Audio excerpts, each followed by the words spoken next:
interesting product because it's only about 10 years ago that they launched the Mutton Renaissance and sort of said that why aren't we using mutton as a top quality protein as it was in the past? Because we just got to a point where all we did was boil a leg of mutton, chuck loads of capers on it. Yeah. So mutton, it's an elderly sheep. Yeah. Minimum, you'd say, of 2-year-old, so they call them a wether. And they're brought back down off the hills and then finished off. So finished off for 3 months, like a normal lamb would be. Yeah. And so it's a premium product. And here we've got some shoulder and neck of mutton. We've got the kidneys, and we've got some mutton bacon, and that's basically the belly of the mutton, just cured, salt, sugar, a little bit of mace and pepper. Yeah. And that gives it a little bit of oomph. You're talking about something with a bit of age. I think we've aged well. You know what I mean? Now we've hit our 30s. I wasn't going to say, but yeah, you're probably right. Nigel combines the diced mutton, the mutton bacon and sliced kidneys in a bowl and then adds the black peas. So what is it about northern pies and puds I think is special? Well, you know what? When you get on the train from Preston and you get off the train at Euston, you realise it's a lot warmer down south. You need hearty food up there in the winter times. And this dish is a real sort of Moorish, heartwarming dish. Nigel finishes off the filling by pouring a little water over the mutton mixture, which will later become the gravy. Now, I love gravy. Everything goes into the pudding basin that I've lined with suet pastry. Using this traditional thing, you see the old recipes. I mean, go back 300 or 400 years it was made with this stuff. Yeah. Just need to moisten that with a little bit of water and then roll out the pastry for the top. Best thing to do instead of a pastry brush, use your fingers. Okay, so I'll roll up the lid for that. Okay. It's the same thing, you know, not just hearty sort of meat puddings, but there's also the sweet side of things as well. You know, you got the steamed puddings and toffee, sticky toffee and all that stuff. I mean, they're just fantastic, the flavours. Hearty, and they fill you up. I mean, it is carb to death, whether you're using a suet or whether you're using a heavy dough. You don't need to have a huge portion of that because it's rich. Speak for yourself, man. It's filling. Yeah. Well, I got 5 portions out of that the other day. 5? You know, we're a bit tight in our house, but 5 portions. You want me to trim that? Yeah, please. If you would. No problem. You've done this before, haven't you? Once or twice.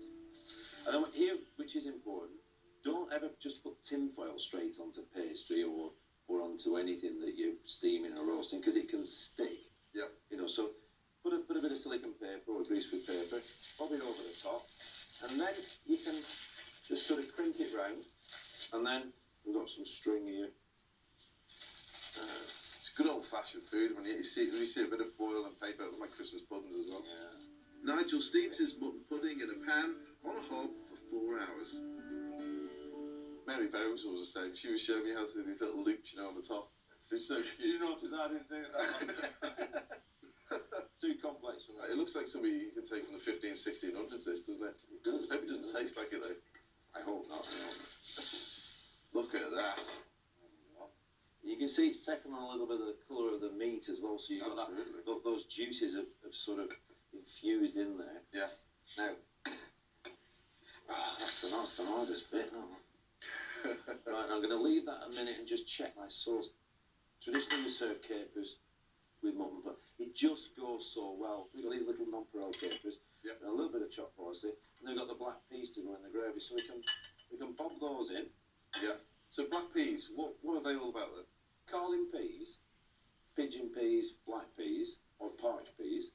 They're just what they used to feed the pigeons on, basically, in the old days, but became sort of a staple part of the diet, you know, in the north of England. And again, when we're talking about the cold early, when it's really cold, they used to just make up a pan of parched peas, finish it off with some vinegar so it's got a bit of a kick there, and it's highly seasoned. You have that, and you can imagine round the fire, and it's freezing cold, and you just got these peas in it, and you've got your bonfire toffee, and those are traditions that shouldn't go. You know, those are cherished things, I think, anyway. So it links in nicely because it does go awfully well with mutton. Yeah. So if you're going to do a mutton stew, use Carling peas, and also, of course, because it's a pulse vegetable, it thickens as it cooks. Yeah, so again, break down absolutely. So I'm just going to pop that onto our gas there. Pop the capers in. You can wrestle that off if you want. Oh, And right. it's a very sexy feeling when it comes off, I'll tell you. Oh, hey up. Oh dear. What's Gosh. broken? Oh, look at that inside though. I'm going to patch that up. Patched up, bud. I can work my magic on this. Let's finish it off now. We're going to pop over. Wow. I love you, Nigel. Just want you to know that. Thank you, Paul. That's proper I didn't know food. you cared. So pop that over there. So there you go, Paul.